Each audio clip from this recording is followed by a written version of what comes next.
Maxi operazione contro il contrabbando di sigarette. Nel Veronese è stata smantellata una fabbrica clandestina con un giro d'affari da 240 milioni di euro l'anno. La Guardia di Finanza di Palermo, su delega della Procura europea insieme ai colleghi di Verona, ha sequestrato a Castagnaro un impianto industriale dal valore di oltre 2 milioni di euro, dotato di attrezzature e macchinari, capace di produrre fino a 4 milioni di sigarette al giorno.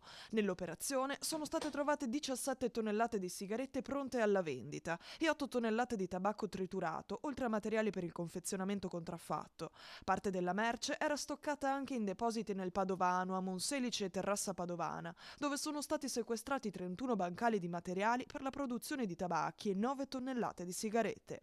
I finanzieri hanno individuato gli impianti risalendo alla filiera di approvvigionamento a partire da alcuni sequestri di sigarette a Palermo. Nell'operazione sono state denunciate 13 persone, tra cui 11 cittadini dell'Est Europa tra bulgari e ucraini alloggiati in stanze di fortuna ricavate nell'azienda e 2 italiani titolari dell'opificio.